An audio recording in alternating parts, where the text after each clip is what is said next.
नमस्कार प्यारे साथियों, कैसे हो सब आप। स्वागत है आपका फिर से आपके YouTube चैनल श्री राम अध्ययन मंत्रा में। मैं अनुराग छिंपा स्वागत करता हूं आपका। ठीक है, अपने 2 अध्याय कंप्लीट हो गए, सूरदास और रहीम। आज सबसे बढ़िया जो विद्यार्थियों के लिए एक कठिन मार्ग बन गया है वो है बिहारी दास, जो इतने कठिन नहीं है। बस इतना मान के चलेंगे कि घाघर में सागर भरने वाले हैं तो कठिन तो होंगे ही। और गागर में सागर कैसा भरा जाएगा। अगर काव्य की बात करें तो ऐसे अलंकारों का प्रयोग किया जाएगा जिससे छोटी सी बात में पूरा उसमें अनेक अर्थ समाहित करने का प्रयास किया जाए। और वैसे भी बिहारी जाने जाते हैं किसके लिए? अपनी समाहार शक्ति के कारण और अपनी सामासिक शक्ति के कारण, इसलिए तो जाने जाते हैं। चलो चलते हैं बिहारी दास पे। तो बिहारी दास के बारे में वैसे मैंने वीडियो डाला हुआ है कि बिहारी दास श्रृंगार रस के कवि हैं, रीति काव्यधारा के कवि हैं। ठीक है, अब बात रह जाती है, देखो अपनों ने 4 वीडियो के माध्यम से 2 चैप्टर पूरे किए हैं और मैं चाहता हूं कि आपके लिए एक वीडियो ऐसा भी तैयार किया जाए जिसमें उन अध्यायों से संबंधित क्वेश्चन आंसर भी हो। ठीक है, मैं वही ट्राई करूँगा। ठीक है, अब चलते हैं खागड़ों। अनुमान है गुड़ खा लिया होगा सबने, और चलो चलते हैं, अब देखते हैं। अध्याय 4 है बिहारी दास, जिसमें आपको भक्ति के, नीति के और श्रृंगार से संबंधित दोहे मिलेंगे आपको। तो अगर बिहारी दास में से कोई भी दोहा आ जाता है, कोई भी उसका अंश आपके एग्जाम में दिखाई दे जाए, तो आपको सीधा सीधा विशेष के रूप में क्या करना होगा, पूरे अध्याय में दोहा छंद का प्रयोग किया गया है, जिस प्रकार रहीमदास जी ने किया था। तो भक्ति से संबंधित मतलब ईश्वरीय संबंधित दोहे भी इसमें मिलेंगे, जिसमें ईश्वर की भक्ति से संबंधित, ईश्वर से संबंधित कुछ बातें कही होंगी। नीति से संबंधित, नीति का मतलब होता है उपदेश देना। नीति मतलब नैतिक बातें, जो अपने इस समाज में रहने के लिए अपने को नैतिक बातों की आवश्यकता होती है। ठीक है, नैतिक बातें कैसे? आज आप मोहल्ले में जा रहे हो, एक दिन बेवड़ा मार के जाओ, 2 दिन जाओ, 3 दिन जाओ, चौथे दिन समाज कह दे बेवड़ा है निकाल दो इसको। तो समाज में रहना तो उसके अनुसार अपने को चलना होगा। और रही बात श्रृंगार, वो आप जानते ही है श्रृंगार रस क्या होता है। ठीक है, तो पहले पे चलते हैं साथियों। मेरी भव भादा हरो राधा नागरी सोई, जातन की झाई परे श्याम हरित दूती होय।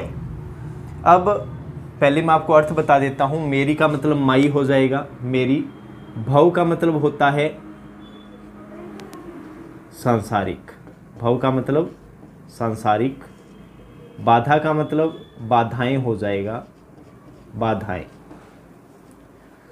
बिहारी दास कह रहे हैं कि मेरी सांसारिक जो बाधाएं हैं, या आप कह सकते हो कष्ट, जो संसार में मुझे तरह तरह के कष्ट मिल रहे हैं। राधा का मतलब राधा हो जाएगा, नागरी का मतलब हो जाएगा चतुर, नागरी का मतलब चतुर। लुगाई बड़ी चातर है, वही वाली। लुगाई वैसे ही छात्र ही होती है। सोई का मतलब होता है वही। ठीक है, जातन, जातन मतलब जिस। तन का मतलब हो जाएगा शरीर, की का मतलब की। छाई का मतलब होता है छाया या परछाई। परे मतलब पढ़ने से।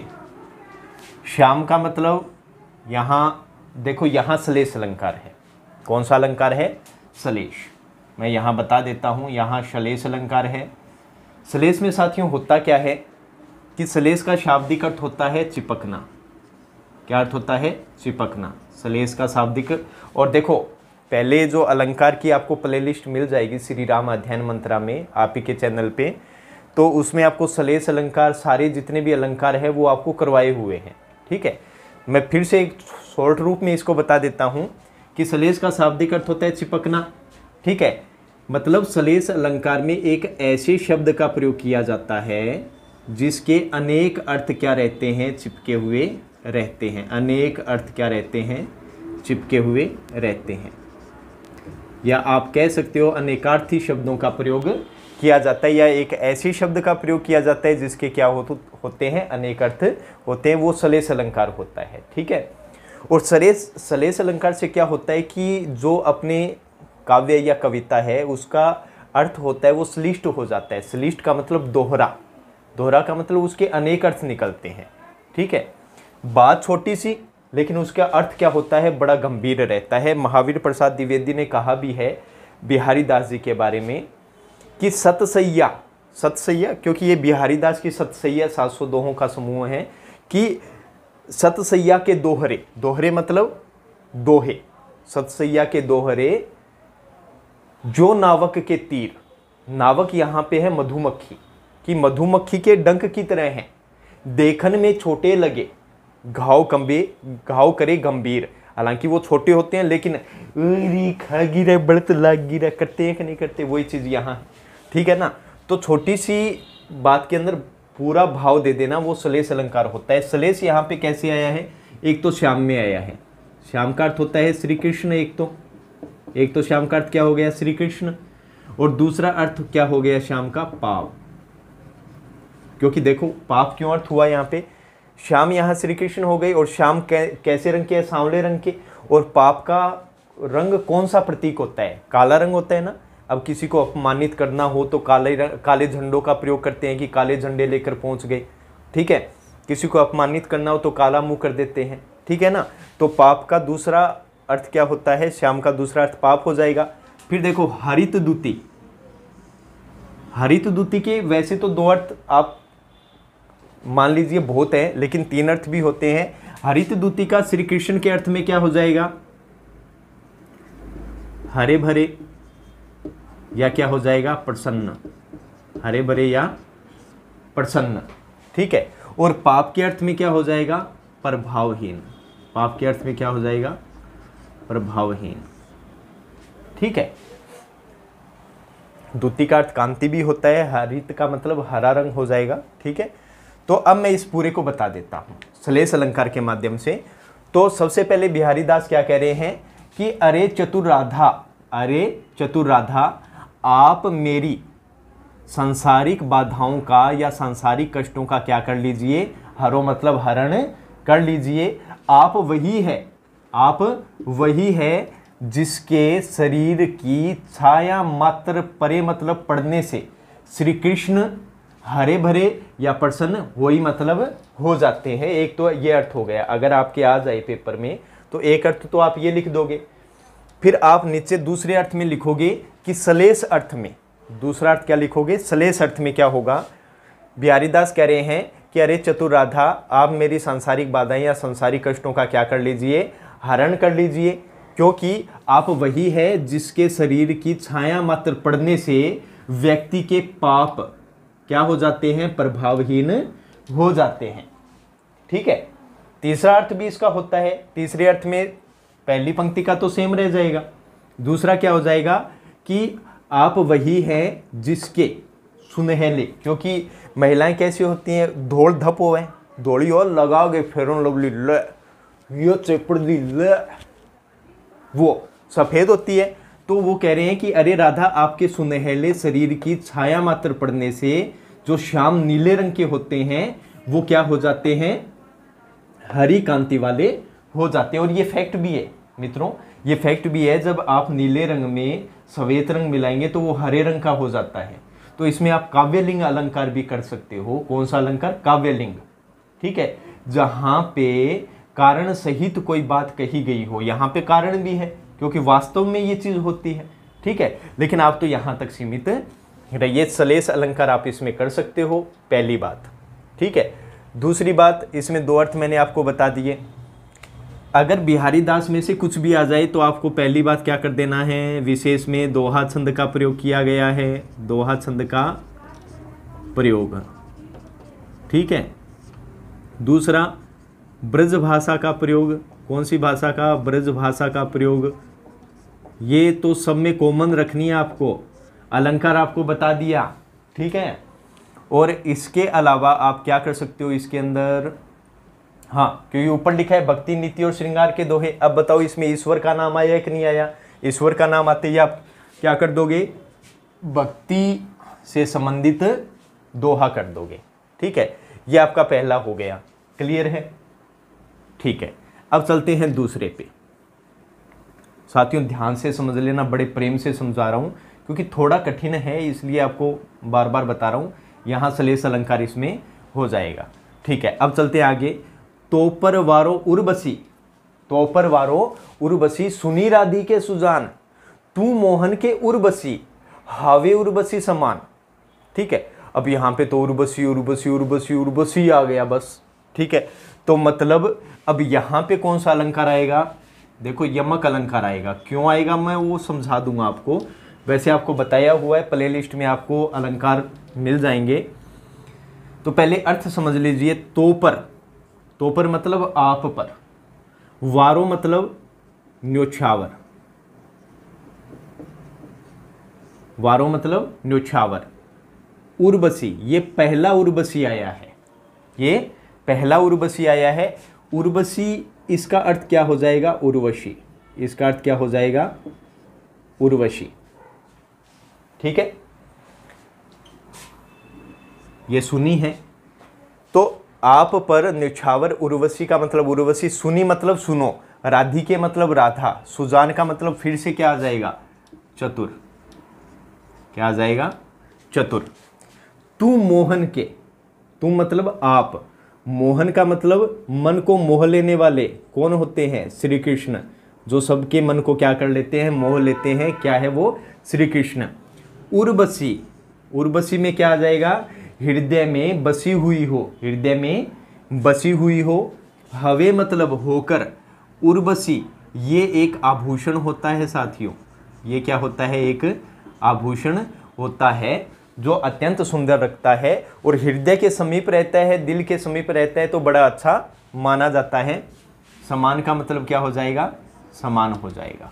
ठीक है, यहां तक देखते हैं। उर्वशी मतलब हृदय में बसी हुई हो, हृदय में बसी हुई हो।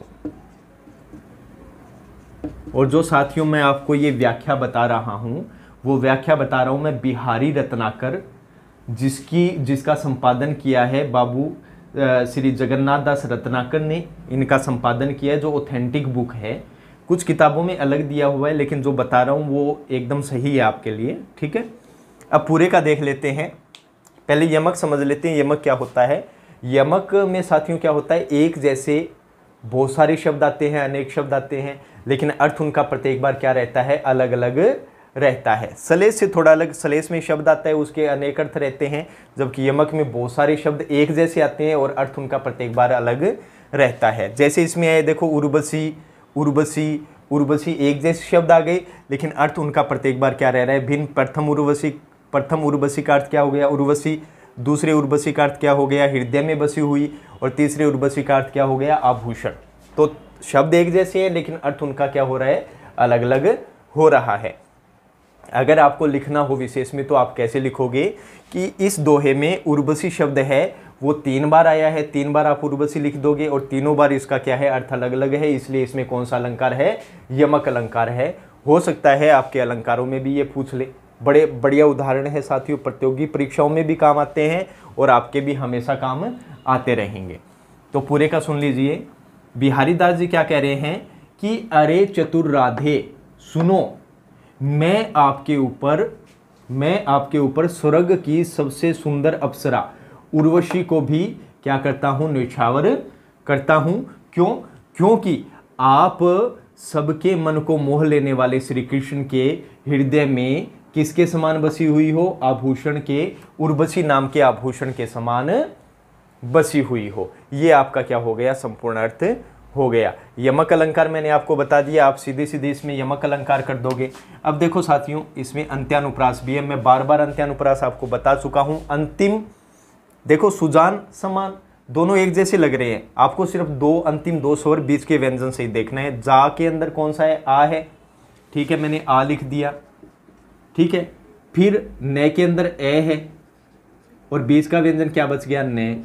ठीक है, माँ के अंदर आ गया, फिर इसके अंदर ए है न के अंदर और फिर न बीच का व्यंजन आने आने। अगर आवृत्ति हो रही है तो अंत्यानुप्रास अलंकार। अंत्यानुप्रास का मतलब अंत में अनु का मतलब बार बार, प्रास का मतलब वर्ण। अंत में जब वर्णों की आवृत्ति बार बार होती है वहां अंत्यानुप्रास आप लिख सकते हो। वही दोहा छंद हो जाएगा। ब्रज भाषा का प्रयोग इसमें किया गया है।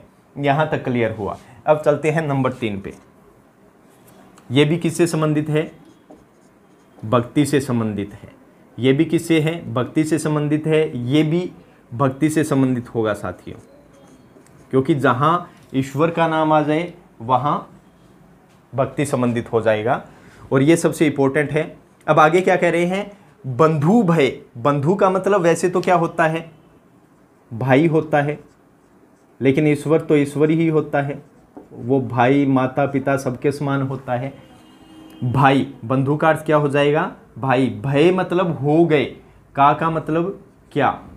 का मतलब क्या? भय का मतलब हो गए। दीन मतलब दुखी कर सकते हो, गरीब कर सकते हो, या असहाय। असहाय भी आप कर सकते हो। ये दुखी हो जाएगा साथियों। साथी तो क्या है? खागड़ी है। ठीक है। दीन मतलब दुखी, या असहाय हो जाएगा। को मतलब क्या? तार्यो मतलब तार दिया, मतलब उद्धार। ईश्वर बेटा उद्धार ही तो करता है। ठीक है, सॉरी साथियों, ईश्वर क्या करता है? उद्धार ही तो करता है। बिरद, ये बिरद है। उद्धार का मतलब मुक्ति देना। भाई ऐसा माना जाता है ईश्वर किसी को मुक्त कर दे तो 7 जन्म तक माथा फोड़ी नहीं होगी और वो संसार से मुक्त हो जाएगा। मतलब उसे नया नया जन्म नहीं लेना पड़ेगा, ना कभी कीड़ी बनना पड़ेगा, ना मकोड़ा बनना पड़ेगा, कभी हाथी, कभी इन चीज़ों से आप मुक्त हो जाओगे। ठीक है ना? गंडक मर गयो तो लोग बस तले दे देगा। ठीक है, वही चीज़ है। तार्यो मतलब उद्धार हो जाएगा। रघुराई, रघुराई का मतलब यहाँ पे श्री राम के लिए आया है। किसके लिए आया है? श्री राम के लिए आया है। अब वो सीधा सीधा उलाहना दे रहे हैं ईश्वर को। भाई ऐसे तो ईश्वर मानते नहीं, ऐसे तो बिहारी दास जी को मुक्त नहीं करते।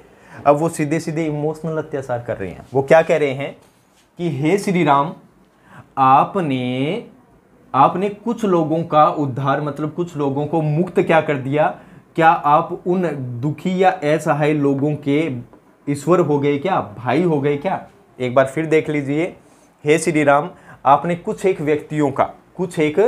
पापी व्यक्तियों का उद्धार यानी मुक्त क्यों क्या कर दिया कि आप उन दुखी या असहाय लोगों के भाई हो गए क्या?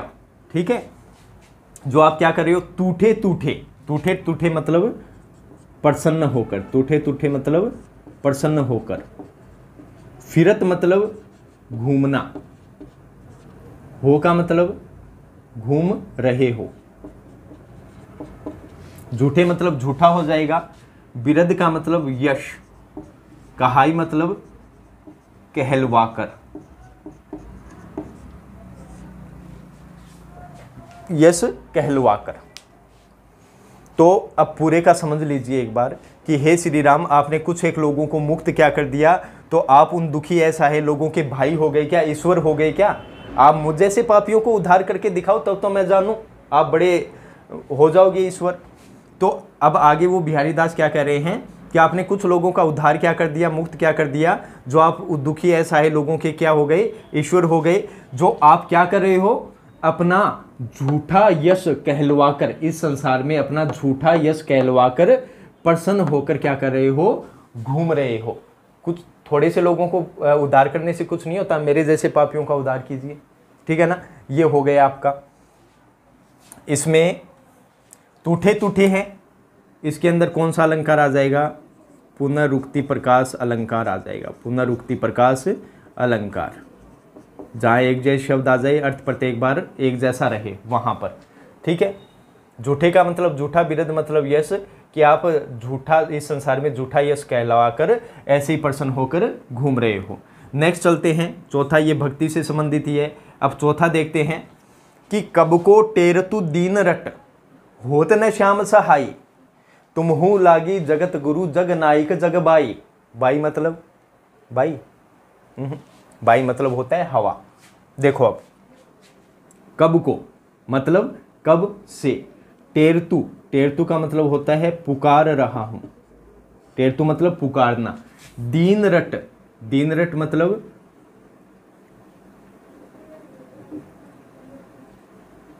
दीनता रूपी। रट का मतलब क्या हो जाएगा? वाणी। दीनता रूपी वाणी में, दीनता रूपी वाणी में। होत ने, होते नहीं है। श्याम मतलब ईश्वर के लिए है, श्री कृष्ण के लिए है। सहाय मतलब क्या हो जाएगा? सहायक। सहाय मतलब क्या हो जाएगा? सहायक। तुमहू लागी, तुम्हें लग गई है।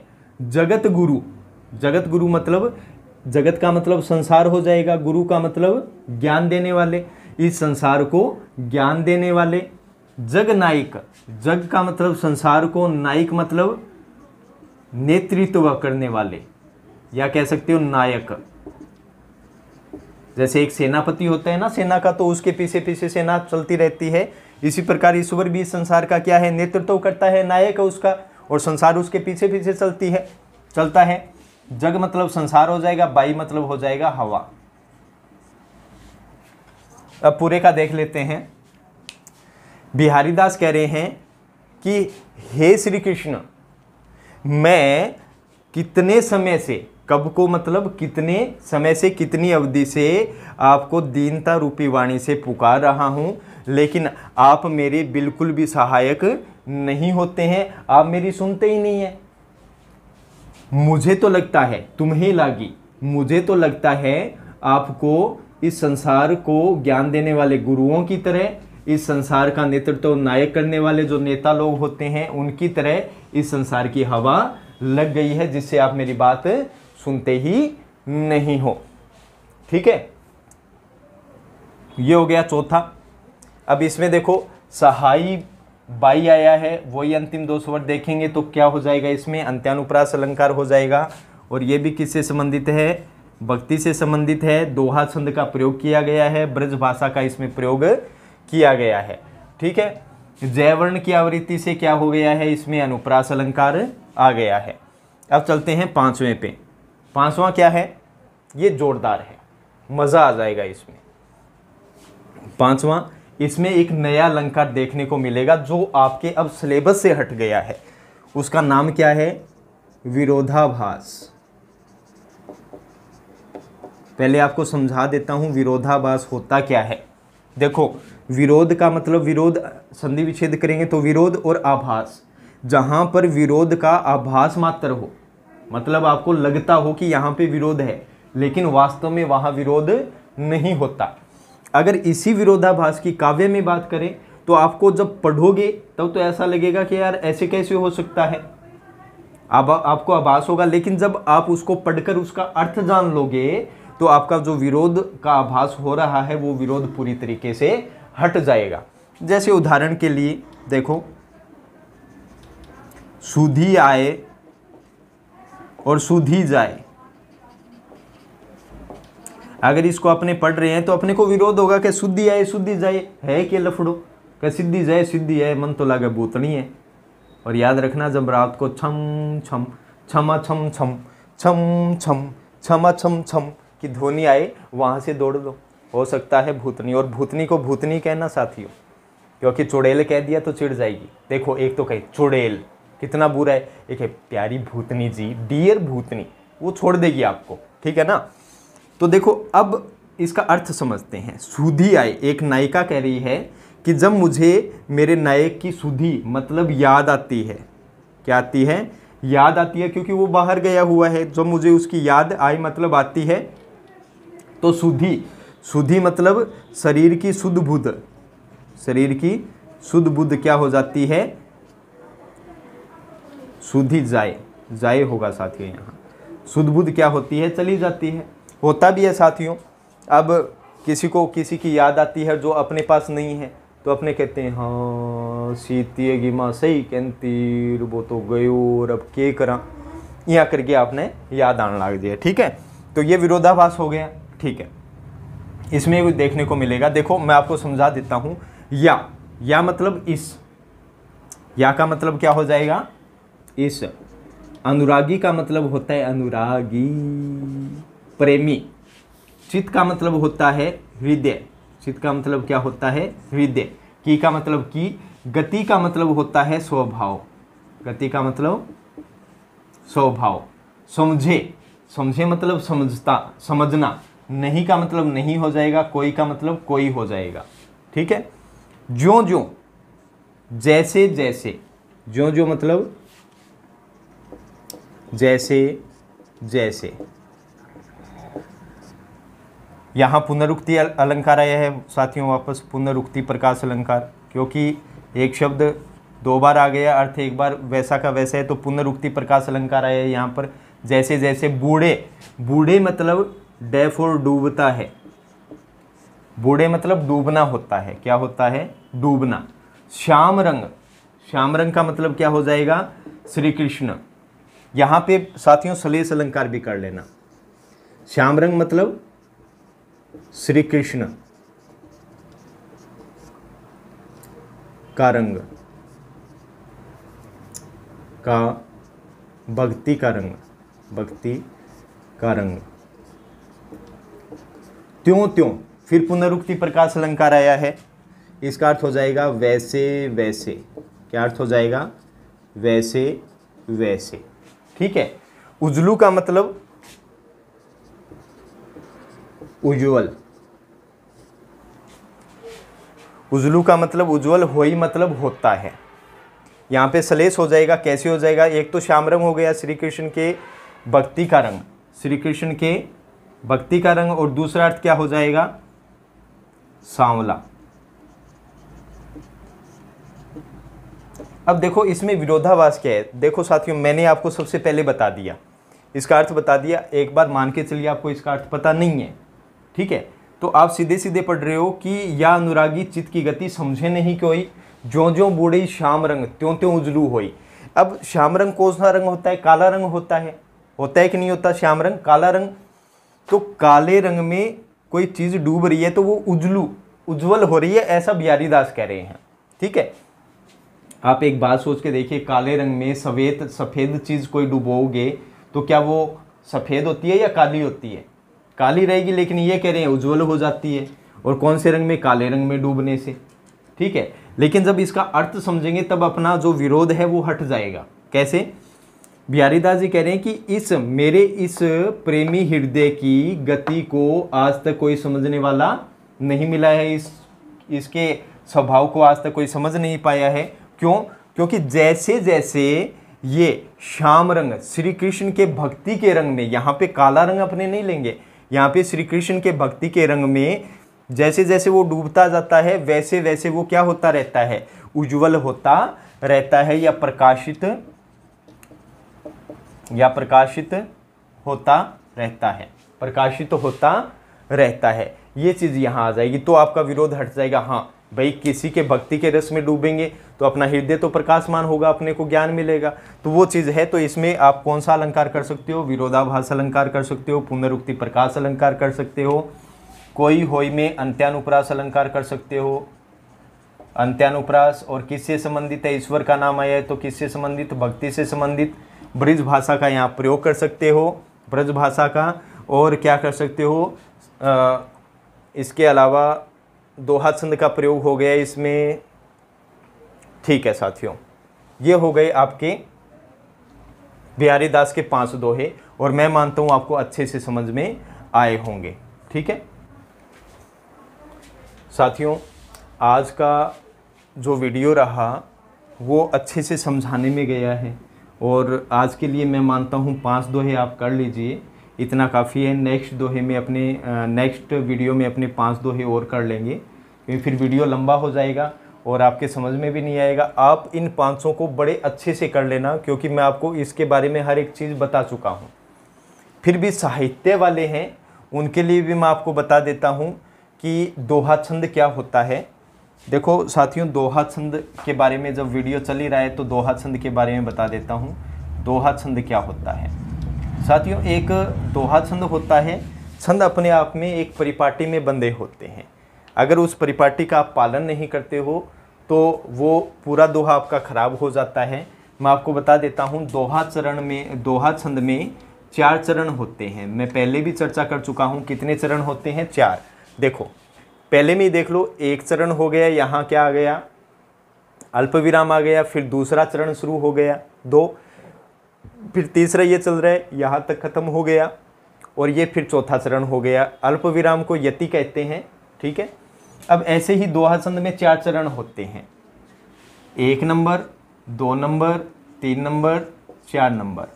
फिर दोहा छंद के अंदर ये 4 चरण हो गए। अब इसमें आप सम विषम संख्या तो जानते हो, सम कौन सी होती है, विषम कौन सी होती है। सम तो इसमें कौन सी है, 2 और 4। विषम कौन सी है, 1 और 3। तो हमेशा याद रखना दोहा छंद में जो विषम चरण होते हैं, चरण बोलते हैं पंक्ति को, ये एक पंक्ति हो गई, ठीक है। विषम चरणों में हमेशा कितनी मात्राएं होती है, 13 मात्राएं होती है। कितनी, 13 मात्राएं। और सम चरण में होती है 11 मात्राएं। और इसको विस्तार से पढ़ेंगे जब मैं छंद आपको करवाऊंगा। बस अगर आप अनिवार्य से हो तो एक सामान्य तौर पे आप इसको समझ सकते हैं बढ़िया से, ठीक है। तो 13 11 13 11 इसमें मात्राएं होती है। और मात्रा की गिनती करते हैं अपने किसके आधार पर, स्वरों के आधार पर। किसके आधार पर करते हैं, स्वरों के आधार पे। देखो ए हो गया, ई हो गया, ऊ हो गया, री हो गया, इनकी सदैव एक मात्रा मानी जाती है। कितनी मात्रा मानी जाती है, एक। इसके अलावा जो भी स्वर बचता है, जैसे आ हो गया, ए हो गया, ऐ हो गया, ओ हो गया, औ हो गया, ऊ हो गया और ई हो गया, इनकी सदैव 2 मात्रा मानी जाती है। 2 से अधिक मात्रा नहीं मानी जाती है। देखते हैं क्या इसमें ये मात्राएं हैं। देखो मात्रा काउंटिंग करते हैं अपने। देखो मात्रा पहले चरण में मैंने बताया जो विषम है 13 मात्राएं गिनते हैं। देखो यहाँ क्या आया है, ऐ आया है, ये स्वर आया है। देखो ये स्वर आया, ये स्वर आया है ए, इसकी एक मात्रा मानी जाती है। तो मतलब ये क्या हो गया, ऐ है, तो इसकी कितनी मात्रा आ जाएगी, 2, ठीक है। बड़ी ई है, फिर इसकी 2 मात्रा, 4। ए आया है तो 1 मात्रा, फिर वह आया है तो 1 मात्रा। तो देखो मैं यहाँ लगा रहा हूँ मात्रा साथ साथ में, 2। फिर ई है बड़ी तो 2, भ ए है इसमें तो 1, व में ए स्वर है तो 1, बा में आ स्वर है तो आ स्वर की 2 मात्राएं आती है, 2। धा के अंदर आ है तो 2 मात्राएं आ जाएगी, है के अंदर ए है तो 1 मात्रा आ जाएगी, इसके अंदर ओ है, ओ की कितनी मात्रा आती है, 2। अब काउंटिंग कर लीजिए 13 है क्या, 1 2 3 4 5 6 7 8 9 10 11 12 13। मतलब प्रथम चरण में 13 मात्राएं अपना सही है, ठीक है। दूसरे चरण में आ जाइए। दूसरे चरण में कितनी मात्रा आनी चाहिए, 11, क्योंकि ये सम है, 2 नंबर है। तो देखिए इसमें काउंटिंग कर लेते हैं, 1 2, क्योंकि आ है इसमें, आ की 2 मात्रा होती है। धा में भी 2 मात्रा आएगी, आ स्वर है। नाम में भी आ स्वर है तो 2 मात्राएं। गे के अंदर ए स्वर है तो 1 मात्रा। ई के री के अंदर छोटी की मात्रा है तो 1 मात्रा। यहाँ पे सो के अंदर ओ स्वर है तो 2 मात्रा। ई छोटी है तो 1 मात्रा। अब काउंटिंग कर लो 11 है कि नहीं है। 1 2 3 4 5 6 7 8 9 10 11। तो 13 11 13 11। नीचे में भी ऐसे चलेंगे। यहाँ पे यहाँ पे जा आया है, आ की कितनी मात्रा होती है, 2। ए की कितनी, 1। न की फिर 1। की बड़ी की मात्रा है तो कितनी मात्रा हो जाएगी, 2। फिर झाई, यहाँ पे अनुस्वार आया है। अनुस्वार यदि ए पे लगा हो तो उसकी 2 मात्रा, लेकिन 2 से अधिक मात्रा नहीं होती है तो इसकी 2 ही मात्रा मानी जाएगी। बड़ी है, फिर इसकी 2 मात्रा। फिर पे में ए है तो 1 मात्रा, इसमें ए आया है तो इसकी 2 मात्रा। काउंटिंग कर लो, 2 3 4 5 6 7 8 9 10 11 12 13। 13 मात्रा है। फिर देखो ये जो आया है ये इसमें सम्मिलित हो जाएगा। 2 से अधिक मात्रा नहीं होती। यहाँ आ है तो 2 मात्रा, मैं में ए है तो 1 मात्रा, है में ए है तो 1 मात्रा, छोटी है तो 1 मात्रा, ए है तो 1 मात्रा, दू छोटा हुआ आया है तो 1 मात्रा, ई आया है तो 1 मात्रा, और यहाँ हो में ओ है तो 2 मात्रा और इसमें 1 मात्रा, क्योंकि ई आया है। काउंटिंग कर लो, 2 3 4 5 6 7 8 9 10 11। मतलब 13 11 13 11 अपना बैठ रहा है तो मतलब अपने सही है, ये दोहा छंद ही है, ठीक है साथियों। ये सिर्फ आपको समझाने के लिए है। अगर समझ में आता है तो बहुत ही अच्छी बात है, अगर नहीं समझ में आता है तो जब अपने छंद करवाएंगे तो उसके अंदर आपको ये विस्तार से बताएंगे पूरी तरीके से, ठीक है। अगर अनिवार्य आप हिंदी अनिवार्य से हैं, अगर मान के चलिए प्रतियोगी परीक्षाओं से हैं, तो उनके काम की चीज़ है वो समझ भी जाएंगे। अगर आप 12वीं हिंदी अनिवार्य से हैं तो आपको ये समझने की जरूरत नहीं है, आप तो इतना याद रखो दोहा छंद का प्रयोग है। अधिक जानकारी के लिए आपकी ये इतना मैंने बताया है, ठीक है, सिर्फ अधिक जानकारी के लिए। आप टेंशन मत लेना बिना फालतू की, ठीक है। थोड़ा समय था तो मैंने बता दिया। तो अब मिलते हैं नेक्स्ट वीडियो में, तब तक के लिए जय हिंद जय भारत साथियों।